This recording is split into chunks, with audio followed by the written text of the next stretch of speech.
दो दुआएं रद्द नहीं होती। हज़रत सल्लल्लाहु अलैहि वसल्लम ने इरशाद फरमाया कि दो दुआएं रद्द नहीं होती।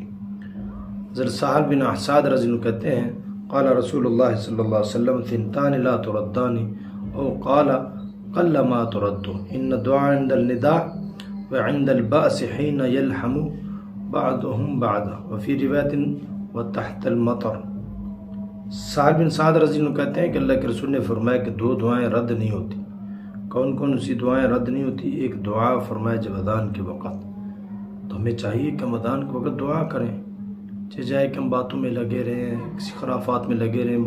दफ़ा तो ऐसा होता है कि लोग जो है वो गाने बजा रहे हैं, कानों में हैंड फ्री लगा के गाने सुन रहे हैं, यानी अज़ान के दौरान अज़ान है, अल्लाह की तरफ पुकारा जा रहा है। सहाबा रिज़वानुल्लाह अलैहिम के रंग फ़क हो जाते, रंग पीले हो जाते और आंसू बहना शुरू हो जाते। लब्बैक अल्लाहुम्मा लब्बैक कहते हुए चल पड़ते थे। आज हमारा हाल ये है कि हम गाने नहीं बंद करते और मस्जिद की बजाय हम घरों की तरफ चल पड़ते हैं, खराफात की तरफ या काम कारोबार में लगे हुए। हालांकि ये वक़्त दुआ की कबूलियत का वक़्त है, ये दुआ रद्द नहीं होती, इसका एहतमाम करें। दूसरा फरमाया कि जंग के वक़्त जब मुसलमान मुश्किलात में हों, जंग हो रही हो और जो एक दूसरे को मारो, काफिर और मुसलमान मुठभेड़ शुरू हो जाने के वक़्त जो मांगी जाती है वो भी कबूल होती है।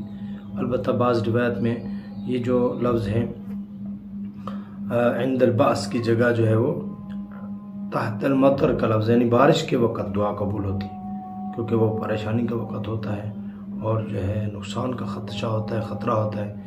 ऐसे वक़्त अल्लाह पाक से दुआ करना, ये दुआ कबूल होती है। हमें अल्लाह पाक मवाक़ित दुआओं का एहतमाम करने की तौफ़ीक़